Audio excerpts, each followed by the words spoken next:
Hare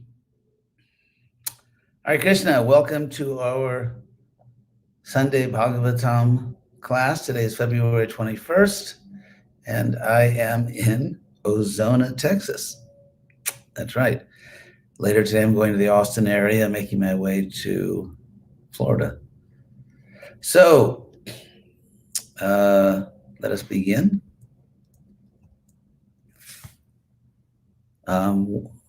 Let's see, today we're beginning a new chapter, Srimad Bhagavatam, first canto, chapter 10, text 1. Om Namo Bhagavate Vasudevaya. Om Namo Bhagavate Vasudevaya.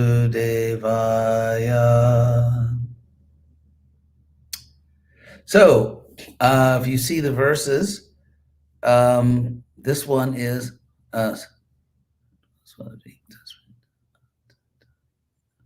these are longer verses, as you can tell. For example, the first line at 110.1 has 12 syllables, and the most common form of Sanskrit composition, of course, is the shloka, which comes to mean a verse, but technically means a verse that has 4 lines of 8 syllables.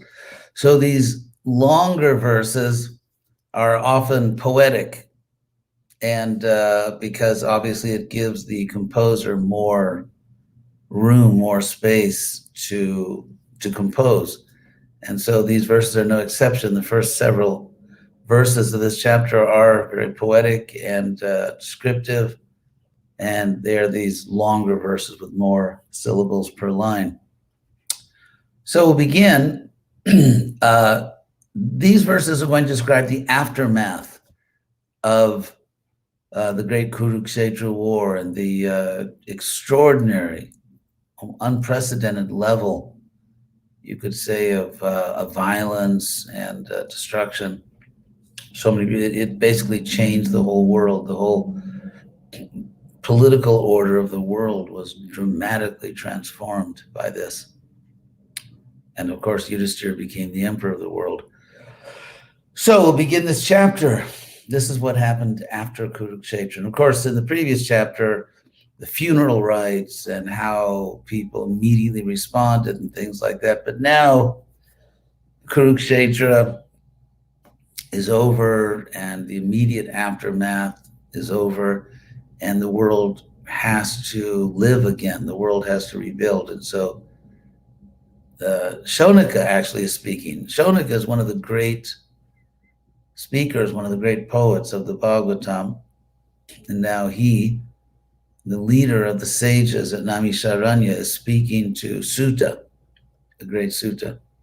And he says, he's going to ask questions, of course. He's the one who asks questions on behalf of the sages. Shaunaka uvacha hatva sorikta spridha atatayino Yudhishthiro dharma vratang varishtaha sahanujai pratyavaruddha bhojana katam pravritta kimakara shitataha. So Shaunaka said, Hatva, having killed Sarikta Spridha, the usurpers of his, Yudhishthira's inheritance, Atatayina, the aggressors.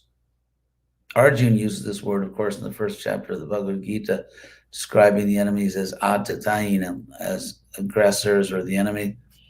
Yudhishthiro dharma vratang varishta. Yudhishthira, who was varishta, he was the greatest of dharma vratang, those who carry dharma. This is a very interesting word, dharma brit.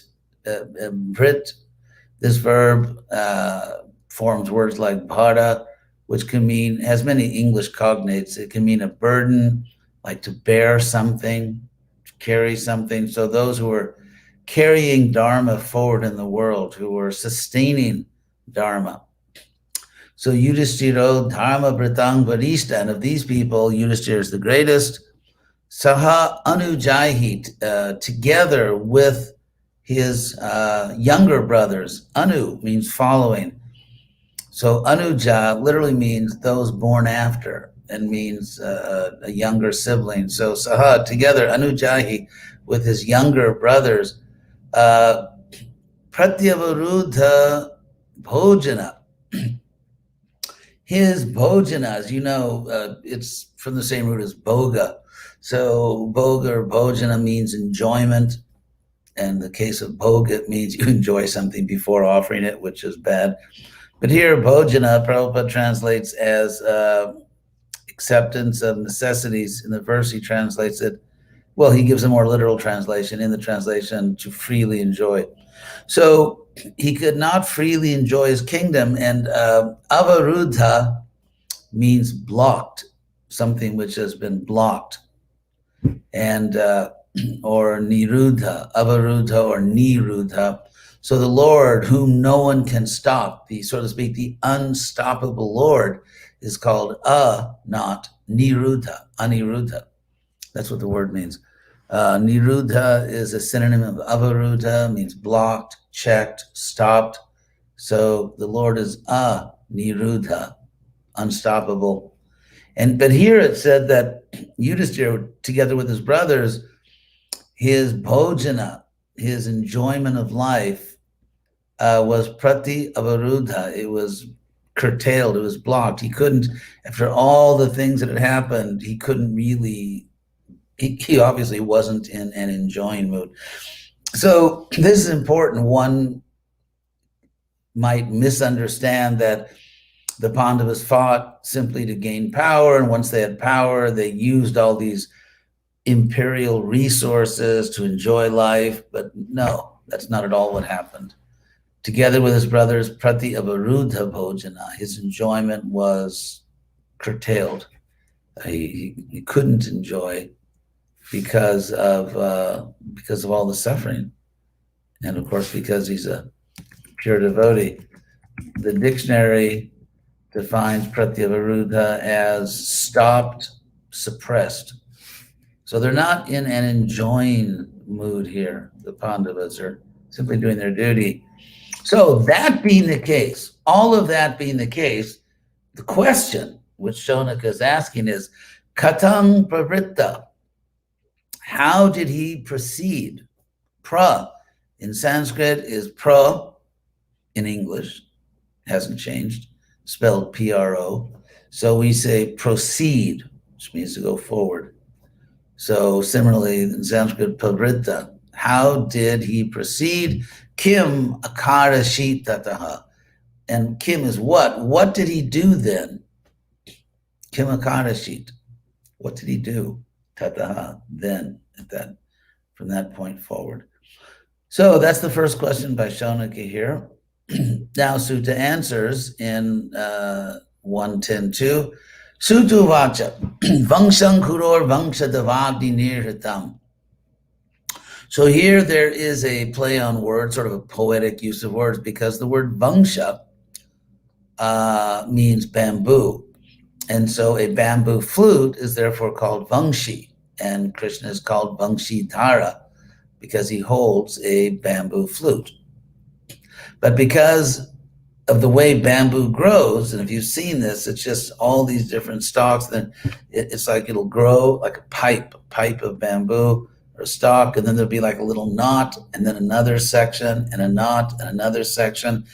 And so because of this, vangsha, because of the way bamboo grows, it also comes to mean a dynasty, just as a dynasty grows in different generations and then spreads, if you know how bamboo spreads. So therefore vangsha, like the Yadu Vangsha or the Kuru Vangsha. So the word vangsha means bamboo, but also dynasty. And if you look at Sanskrit, it's obvious this was a civilization that was deeply in touch with nature. There are many examples, images, words from nature. For example, vatsa means a calf. It means a calf in Sanskrit. And so therefore, to say that someone like affection, like parental affection, because the cow is so affectionate to the calf, it becomes vatsala, which literally means something. It sort of sounds in Sanskrit like little calf. but it means like parental affection. Then you have Vatsalya rasa from the word Vatsa, Vatsala, Vatsalya. And also because generally cows have calves once per year, Vatsara or Samvatsara means a year, like a calving, like after 10 calvings, after 10 years. So there are a lot of images and metaphors and analogies and just words in Sanskrit that show that these people were deeply immersed in the natural world, in natural life. So Vangshan Kuror Vangsha Davagni Nirhitam. So Sangrohayitva. So this Vangshan Kuror, the dynasty of the Kuru, actually here it's the singular. It doesn't actually say of the Kurus, and as Prabhupada says, of King Kuru. So he was the patriarch of the dynasty, if we're still allowed to use the word patriarch. So Vangshan Kuror, the dynasty of Kuru, which was Nirhitam, literally sort of like taken away or destroyed. Prabhupada says exhausted by the Vangsha Davagni, by the forest fire of bamboo. This is very interesting. Bamboo, of course, is flammable. And so Davagni means a forest fire. Dava Agni, like Samsara Davagna. Samsara Davagna Lida Loka. Davagna Lida Loka. Samsara Davanala. Oh, Anala. Yes, Anala also is the same as fire. Anala means fire. So Samsara Dava Anala Lida Loka, which is interesting, literally means the world is being lit like fire. In poetry, the flames of fire, they sort of sound like and are sort of look like licking. The flames are licking the wood. So Lida means licked in Sanskrit. So Samsara Davanala Lida Loka, the world is being Loka, the world being licked by the flames of this forest fire of material existence, samsara. So here we have Davagni, forest fire. So there was a forest fire in this bamboo, and so the nature of bamboo, it's flammable, and when it catches fire, it's a very bad kind of forest fire. So Vangshan Kuror Vangsha Davagni Nirhitam. So Sangrohayitva in Sanskrit means having, how's Prabhupada translate here, restoring the Kuru dynasty. Roha, the verb, it comes from the verb ru, which means to grow. Sangrohayitva means literally causing it to sprout up again. That's literally what the word means. Sangrohayitva. So causing this extinguished, this exhausted, causing this dynasty of Kuru, which had been exhausted by the forest fire, bamboo forest fire, again, dynasty and bamboo, same word, causing it to sprout again, causing it to grow up again. In other words, as Prabhupada says, restoring it. Bhava Bhavano Hari, Hari, who is the maintainer of creation.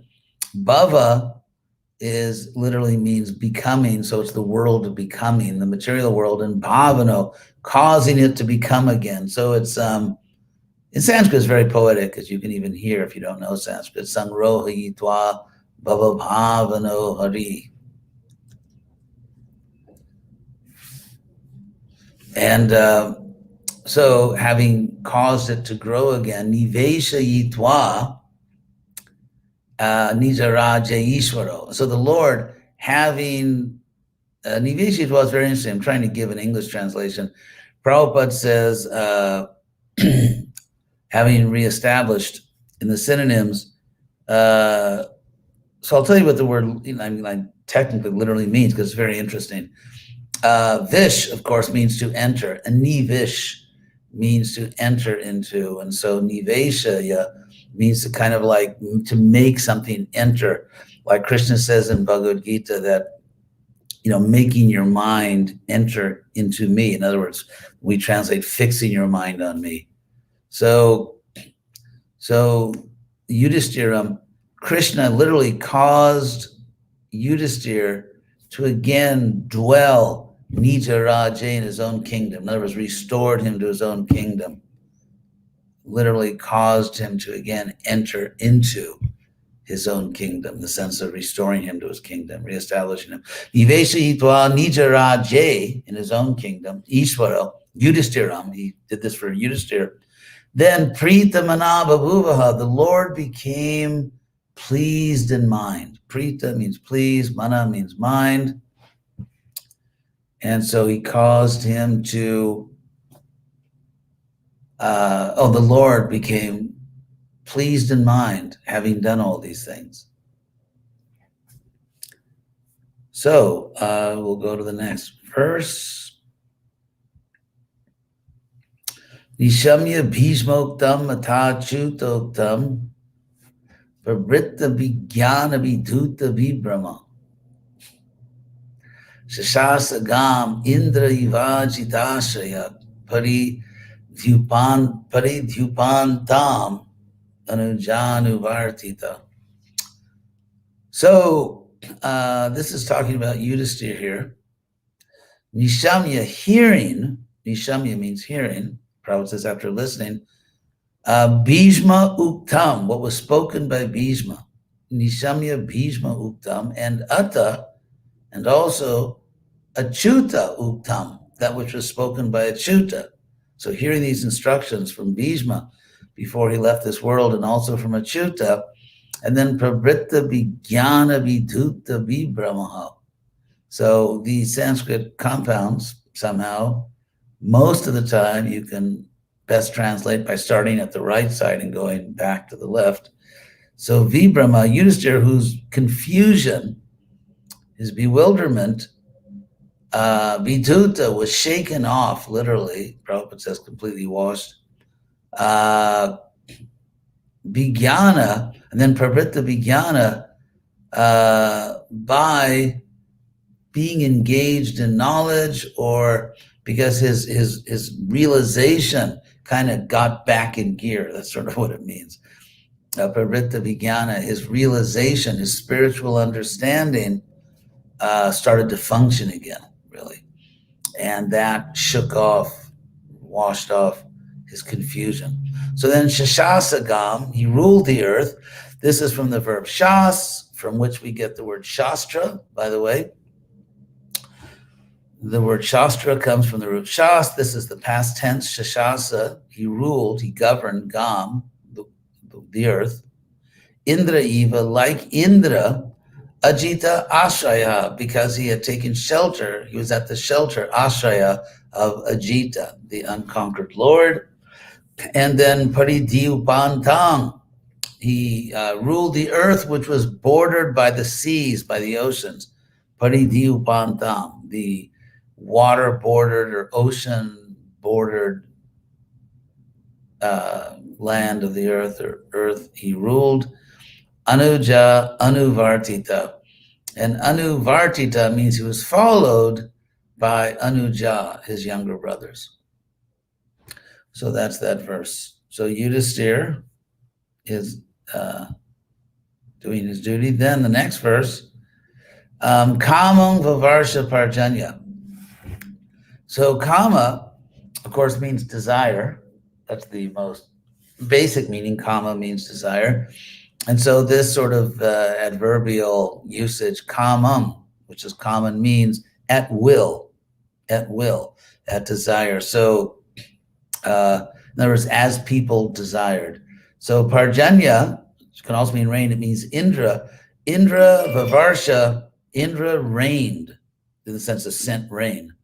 Indra sent rain, kamam, as people desired. So, people thought, oh, we need some rain. It rained. So at their will, by their wish, Indra sent rain.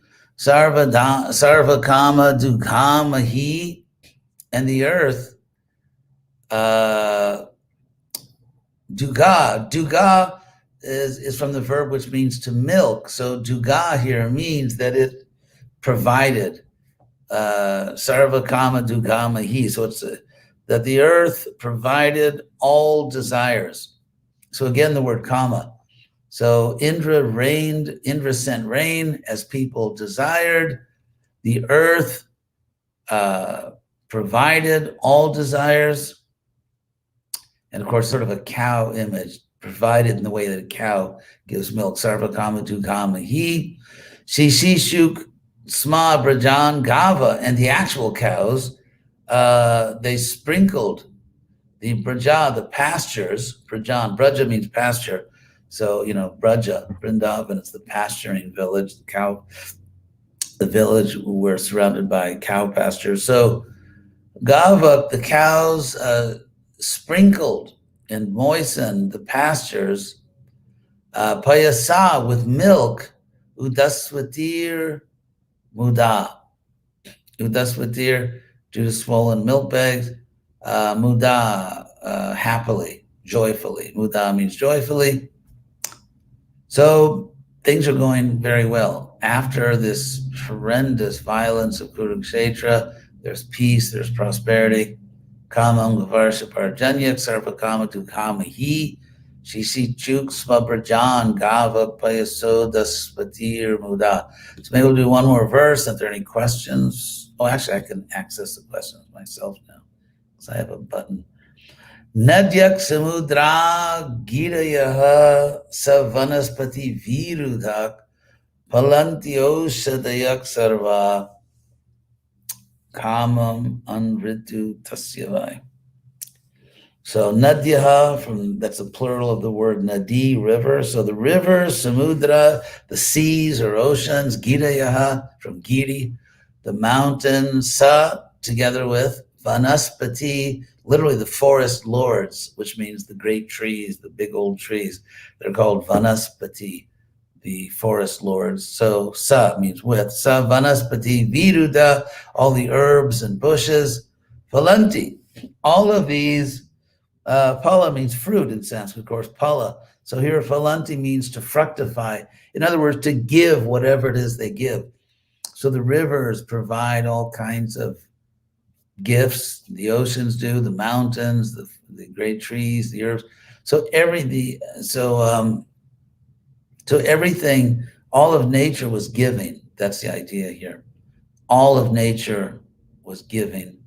Oshadayak Sarva, and all the herbs. It was, again, it was a very natural civilization, very much, they very much appreciated all kinds of herbs, medicinal herbs. So all these different parts of nature were providing what they should provide. Kama, as people wished, by desire. In other words, as people desired, all of nature was giving to them. Anuritu, following the seasons. Ritu means season, anu means following, so by seasons. In other words, obviously nature was giving different things in spring than it was in summer or fall, but following the seasons, all of nature was giving tasya, for the king, for Yudhisthira, vai, certainly. Okay, so that's the glorious situation that ensued when the Asuras were killed and the great devotees ruled the earth, and these are very happy, very prosperous times. So let's see now. Are there any questions?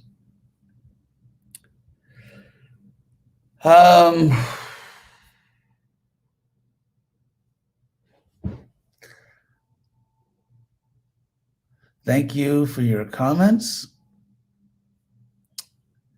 Here's a question from Stuart Coyle. Hare Krishna Maharaj, a number of times you have pointed out that the offense that Draupadi is mentioned in the Srimad Bhagavatam as touching her hair. Is the disrobing attempt story false?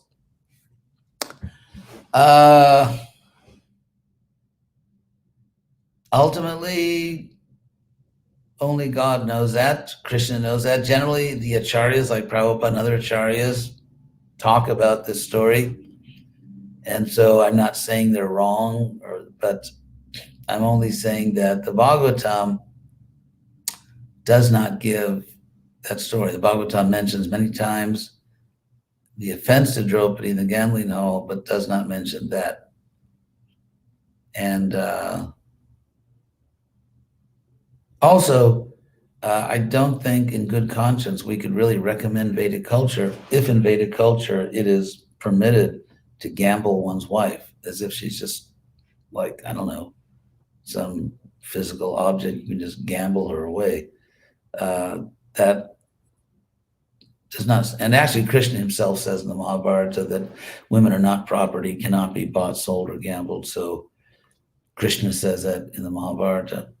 But so I'm not contradicting any of the acharyas and simply saying that ultimately we do know that the Mahabharata is a corrupt text according to Madhvacharya, who is an acharya. And for example, the story of King Parikshit and how he left this world, a corrupted, kind of very uninspiring version of that, is given in the